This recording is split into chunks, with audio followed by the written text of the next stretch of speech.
Tony Stark के iron man ने हमेशा से ही अपने आर्मर से हम फैंस को चौंका दिया है। तो आज हम अपनी इस वीडियो में डिस्कस करने वाले हैं मार्क 1 से मार्क 85 तक के सारे आर्मर के बारे में। तो आयरन लीजियन आयरन मैन का एक ड्रॉइड ग्रुप था जिसका प्राइमरी वर्क था गार्ड करना और प्रोटेक्ट करना सिविलियंस को जब एवेंजर्स मौजूद ना हो या फिर बैटल में हो, और इसी ड्रॉइड ग्रुप को कंट्रोल करता था जार्विस। बैटल ऑफ न्यूयॉर्क के बाद टोनी को यह पता चल गया था कि अकेला आयरन मैन या फिर आयरन मैन वॉर मशीन के साथ भी अर्थ को नेक्स्ट एक्स्ट्रा टेरेस्ट्रियल थ्रेट से डिफेंड नहीं कर पाएंगे। तो यहीं पर स्टार्क ने बहुत सारे आयरन मैन आर्मर्स बना दिए जिन्हें रिमोटली कंट्रोल किया जा सकता था, और उसी को हम जानते हैं आयरन लीजियन के नाम से। मार्क 1 के क्रिएटर सिर्फ टोनी स्टार्क नहीं बल्कि हो आइंस्टीन भी हैं, जिससे आगे जाकर सीस्वीट किया मार्क 2 ने। मार्क 1 टोनी स्टार्क का वो पहला आर्मर था जो कि आयरन मैन ने केव में बनाया था, पर इसी आर्मर की मदद से टोनी स्टार्क वहाँ से निकल भी पाया। मार्क 1 में कुछ लिमिटेड रिसोर्सेज ही थी, पर आप जो भी कहो मार्क 1 की ड्यूरेबिलिटी काफी गजब की थी। इसी के साथ इसमें फ्लाइट एबिलिटी भी थी, और अगर वेपनरी की बात करें तो इसमें दो मेन वेपन पर फोकस किया गया था। फ्लेम थ्रोवर्स, ये अपने दोनों रिस्ट से फ्लेम फेंक सकता था, और यही इस आर्मर का मेन मेथड ऑफ अटैक भी था। मिसाइल्स, ये आर्मर अपने हर आर्म में एक सिंगल शॉट मिसाइल कैरी करता था। मार्क 2, जहां मार्क 1 के क्रिएटर 2 थे, वहीं मार्क 2 के यूजर 2 हैं, जो है टोनी स्टार्क और जेम्स रोड्स। मार्क 2 मार्क 1 के जितना बल्कि नहीं था, इसका डिजाइन काफी ज्यादा स्लीक था, पर हायर एटीट्यूड्स में जाने पर इस सूट में डेंजरस आइसिंग प्रॉब्लम आ रही थी जो कि इस सूट को इमोबिलाइज कर रही थी, और इसी वजह से स्टार्क ने इस सूट का इस्तेमाल ज्यादा नहीं किया और मार्क 3 में इस प्रॉब्लम को सुधार दिया, और आगे इसी आर्मर को जोड़ तोड़ कर दे दिया गया रोडी को। हमेशा से ही ये देखा गया है कि जो टेक्नोलॉजी आयरन मैन अपने सूट में यूज कर चुका होता है वही आगे चलकर हमें वॉर मशीन में दिखाई जाती है। मार्क 3 एक ऐसा सूट था जिसके क्रिएटर और यूजर दोनों ही टोनी स्टार्क थे। मार्क 3 टोनी का थर्ड आर्मर था और एक अपग्रेडेड वर्जन था हमारे मार्क 2 का। इसमें पुराने फ्लॉस को भी इम्प्रूव किया गया था। ये पहला ऐसा सूट था जिसमें integrated advance onboard weapon system थे, और इसी के साथ इसने अडॉप्ट किया था क्लासिक रेड और गोल्ड कलर स्कीम। मार्क 3 में गोल्ड और टाइटेनियम का एलॉय यूज किया गया था, जिसकी वजह से इसमें आइसिंग प्रॉब्लम नहीं आ रही थी। आयरन मॉन्गर से फाइट के बाद इसको बैटल डैमेज मार्क कर दिया गया, बट स्टिल ये सेमी डैमेज हुआ हमें दिखा स्टार्क के हॉल ऑफ आर्मर में दूसरे आर्मर्स के साथ। लेकिन मैंडेरिन फोर्सेस की अटैक से मार्क 3 डिस्ट्रॉय हो गया। मार्क 3 की ड्यूरेबिलिटी को 21 तोपों की सलामी, जहां गोल्ड और टाइटेनियम के एलॉय से बने होने की वजह से ये एक इफेक्टिव विथस्टैंड टैंक की फायर आर्म बुलेट को सह गया, और तो और इसने F-22 रैप्टर की कोलिजन को भी हैंडल कर लिया। इन्हीं सब चीजों के साथ इस आर्मर में थे HUD, cell service, flight, repulsors, unibeam, minigun, anti tank missiles और फ्लेयर्स।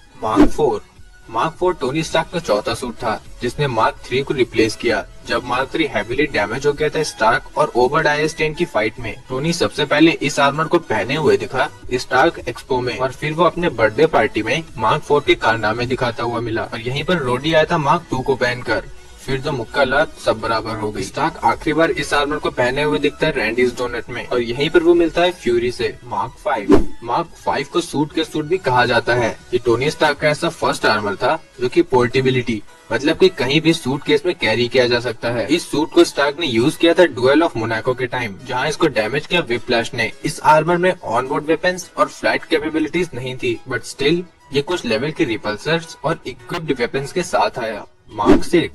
मार्क 6 में टोनी स्टार्क ने आर्क रिएक्टर को बहुत ज्यादा इम्प्रूव कर दिया, जिसका एनर्जी आउटपुट बहुत ज्यादा था, और हो भी क्यों ना, क्योंकि इसमें एक न्यू एलिमेंट का यूज किया गया है जो था पोलेडियम। और ये एक पहला सूट था जिसमें ट्रायंगुलर चेस्ट पीस था। स्टार्क एक्सपो में वॉर मशीन के साथ हमें दिखाई दिया ये सूट। मार्क 6 की मदद से टोनी स्टार्क ने स्टार्क टावर बनाया और गॉड ऑफ थंडर से फाइट की। मार्क 6 की ड्यूरेबिलिटी इतनी ज्यादा थी कि इसने म्यूनियर के एक अटैक को भी झेल लिया था, और इसी आर्मर ने शील्ड के हेली कैरियर को भी रिपेयर किया, पर यही सूट की हालत बहुत ज्यादा खराब हो गई।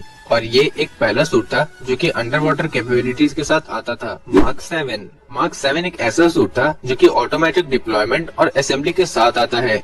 इस सूट का हैवी यूज हमें दिखा बैटल ऑफ न्यूयॉर्क में, और चित्तौरी आर्मी को इस सूट ने गजब की टक्कर दी। मार्क 7 में ट्राई लेजर सिस्टम था जिसको सीधा आर्क रिएक्टर से पावर मिलती थी, पर इसको एक बार ही यूज किया जा सकता था। सूट्स में वास्ट इंप्रूवमेंट करने के बाद भी ये स्पेस ट्रैवल में जाने के काबिल नहीं था। जब टोनी टेसरैक्ट ओपनिंग में मिसाइल को लेकर जा रहा होता है तो उसके बहुत सारे फंक्शन शट डाउन हो गए, जिसने लगभग उसकी जान ही ले ली। जब टोनी ने अपना एड्रेस सबके सामने बता दिया तो मैंडरीन की स्टार्क मैंशन पर अटैक करते ही मार्क 1 से mark 7 self destruct mode enable हो गए। मार्क 8 से मार्क 42 को जल्दी निपटाएंगे क्योंकि ये सब आयरन लीजियन सीरीज में आते हैं और ये सभी क्लीन स्लेट प्रोटोकॉल में तबाह हो गए थे। जिसमें आते हैं मार्क 8, मार्क 9। पेपर ने इसके आर्म रिपल्सर को यूज करके किलन को एक्सप्लोजन से मारा था, लेकिन बाद में पेपर ने इसको डिस्ट्रॉय कर दिया। मार्क 10 इसकी सिर्फ एक खासियत थी कि ये 3 गुना ज्यादा तेज उड़ सकता था। मार्क 11 ये न्यू हेलमेट डिजाइन के साथ आया। मार्क 12 इस सूट का हाई डेंसिटी कार्बन और स्टील एलॉय एक्सोस्केलेटन ने इसको बहुत ज्यादा ड्यूरेबल बना दिया।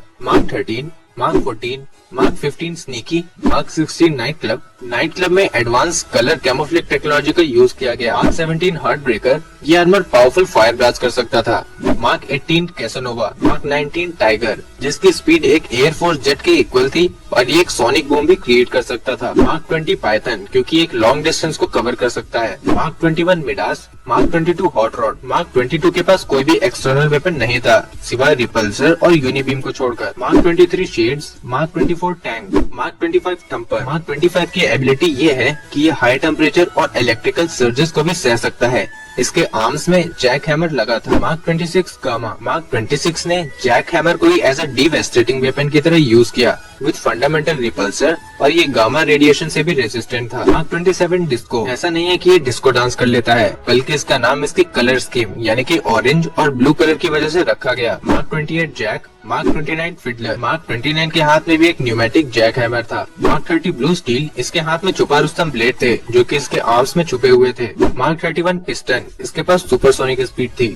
Mark 32 Romeo, mark 33 silver Centurion, जिसे हम इनहेंस एनर्जी सूट के नाम से भी जानते हैं। मार्क 34 साउथ पॉ, ये आर्मर टोनी को किसी भी नेचुरल डिजास्टर से बचा सकता है। Mark 35 red snapper, mark 36 peace maker, mark 37 hammerhead, mark 38 आइबर, मार्क 39 स्टार बूस्ट, इसको बनाया गया था सब ऑर्बिटल स्पेस ट्रेवल करने के लिए। मार्क 40 शॉटगन, मार्क 41 बोन्स सिर्फ ब्लैक और गोल्ड कलर का था, इसमें सिर्फ फोकस किया गया था स्पीड और वर्नेबिलिटी पर। मार्क 42 प्रोडिगल सन, ये सूट अपने आप में डिप्लॉय और असेंबल हो सकता था। ये सूट कभी पूरा बन ही नहीं पाया, ये अपने टेस्टिंग फेज में यूज होता रहा और इसमें कुछ डिजाइन फ्लॉज थे और इसी आर्मर ने एयरफोर्स 1 के क्रू मेंबर को भी बचाया। मार्क 43 सबसे पहले हमारे टोनी स्टार्क को इस आर्मर में देखा गया एज ऑफ अल्ट्रॉन में हाइड्रा रिसर्च बेस पर और इसी का यूज करके टोनी ने डिस्ट्रॉय की थी वहाँ की बेस शील्ड। सैल्वेज यार्ड में टोनी ने मार्क 43 का यूज किया और अल्ट्रॉन से फाइट की और मार्क 43 के ऊपर ही हल्क बस्टर भी फिट हुआ। इस सूट की ड्यूरेबिलिटी गजब की थी, जहाँ पे इसने हाइड्रा की वेपन्स और अल्ट्रॉन की कंसिस्टिव बीम को भी झेल लिया। इसी के साथ इस आर्मर में यूज किया गया था कोलैप्सिबल प्लेटिंग का,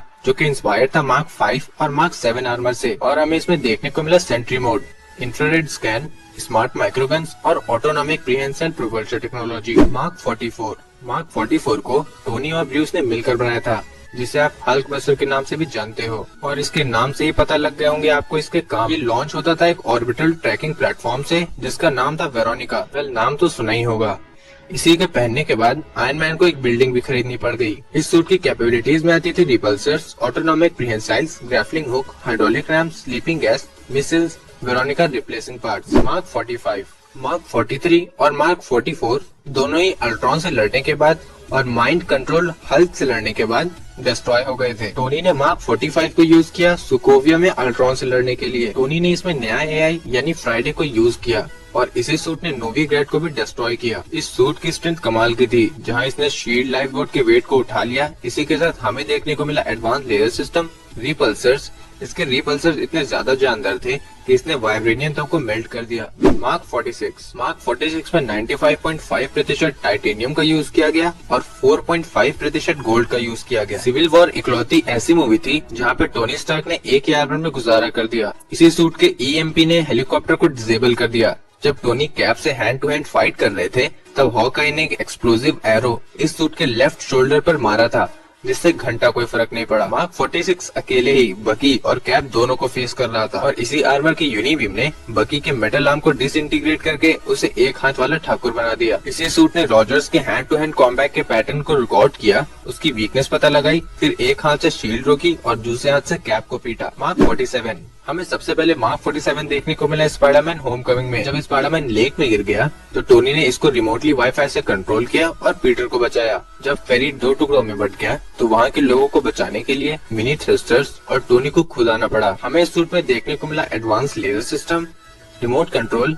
self contain life support system और इन्वायरमेंटल प्रोटेक्शन। मार्क 48 इसको बनाया तो टोनी ने था पर यूज किया ब्रूस ने, जिसे आप हल्क बस्टर 2.0 के नाम से जानते हो, जिसको रोकने के लिए इस आर्मर को बनाया गया था। आगे चलकर उसी ने इस आर्मर को यूज किया। ब्रूस ने इस आर्मर को यूज किया बैटल ऑफ वकांडा में आउटराइडर्स के अगेंस्ट और कल ऑक्सीडियन की पिटाई करने में। भले ही इन्फिनिटी वॉर में कल ऑक्सीडियन ने इसके एक हाथ को तोड़ दिया हो, बट एंड गेम में इसी के हाथों ने थेनोस के हाथों को थामा। मार्क 49 जिसे आप रेस्क्यू आर्मर के नाम से भी जानते हो, जिसको पेपर पॉट्स ने यूज किया और इसका हेलमेट मॉर्गन स्टार्क ने भी पहना था। रेस्क्यू आर्मर को इन्फिनिटी वॉर से पहले ही डिजाइन कर दिया गया था। हालांकि टोनी ने इसको बनाकर गैराज में रख दिया था, पर एंड गेम में पेपर पॉट्स ने रेस्क्यू आर्मर को यूज किया बैटल ऑफ अर्थ में। इसके रिपल्सर ब्लास्ट मार्क 50 और मार्क 85 के पावर लेवल के थे। इस सूट में हमें सबसे पहली बार देखने को मिला ऑटोनॉमस एनर्जी डिस्प्लेसर सेंट्रीज, जो कि इतनी ज्यादा पावरफुल थी कि उसने नैरोक्राफ्ट को एक सिंगल शॉट में डिस्ट्रॉय कर दिया। मार्क 50 टोनी स्टार्क के अभी तक के आर्मर में मार्क 50 सबसे ज्यादा एडवांस आर्मर था, जो कि नैरो टेक्नोलॉजी पर बेस्ड था। वहीं ये फर्स्ट आर्मर था जिसमें मिली वेपन्स, बैकअप टूल्स और फ्लाइट इनहेंसमेंट थी। और मार्क 50 के एक ही स्लिंग शॉट ने टोनी को क्यू शिप तक पहुंचा दिया। स्टार्क ने इसका इस्तेमाल किया था ग्रीनविच विलेज में, जहां इसके क्लस्टर कैनन ने कल ऑक्सीडियन को इबोनीमो की गोद में भेज दिया। इवन टाइटन पर थेनोस का सर फोड़ने के साथ साथ इस आर्मर ने उसका मुंह भी तोड़ा। इस आर्मर ने हम फैंस का दिल तब जीता जब इसने पावर स्टोन के अटैक को अपने शील्ड से रोक लिया। मार्क 50 के बाद 34 सूट्स और बने, पर वो हमें दिखाए नहीं गए, जिन्हें हो सकता है फ्यूचर MCU मूवीज में दिखाया जाए या फिर ना भी दिखाया जाए। तो चलिए अब बात कर लेते हैं मार्क 85 के बारे में, जहां मार्क 50 के बहुत सारे फंक्शंस फ्राइडे के असिस्टेंट के बाहर जाने पर काम करना बंद कर दे रहे थे। उसी चीज को मार्क 85 में टोनी ने सुधार दिया, बट म्योनियर के हिट ने मार्क 85 के अंदर बैठा टोनी को बेहोश कर दिया। इसी के साथ मार्क 85 में हमें एक ऐसा वेपन देखने को मिला जो कि पुराने सूट में नहीं था, वो था लाइटिंग रिफोकसर। और तो और मार्क 85 में एनर्जी शील्ड को इम्प्रूव किया गया और होलोग्राम रिकॉर्डिंग भी रखी गई। फॉरेन ऑब्जेक्ट इंटीग्रेशन होने की वजह से मार्क 85 में लगभग 6 इन्फिनिटी स्टोन्स की पावर को हार्नेस कर दिया, और ये कोई मामूली बात नहीं है। और मार्क 85 टोनी का एक मास्टरपीस सूट था। तो हमने अपनी इस वीडियो में मार्क 1 से मार्क 85 तक के सारे सूट को कवर कर लिया और आयरन लीजियन सीरीज को भी कवर कर लिया। सारी डिटेल्स इकट्ठा करने में मुझे बहुत ज्यादा टाइम लगा, क्योंकि मैंने आयरन लीजियन सीरीज की भी कैपेबिलिटीज आपको बताई हैं। इनफैक्ट मैंने आपको इस वीडियो में वो चीजें भी बताई हैं जो कि मार्वल के फैंडम साइट पे भी नहीं है। तो इसके लिए आप इस वीडियो को लाइक कर दीजिएगा, कमेंट कर दीजिएगा और शेयर तो कर ही दीजिएगा। और अगर आप मेरे नए व्यूअर हैं इस चैनल पर तो सब्सक्राइब भी करते जाइएगा। मैं मिलता हूँ आपसे किसी ऐसे ही नेक्स्ट वीडियो में। Till then bye.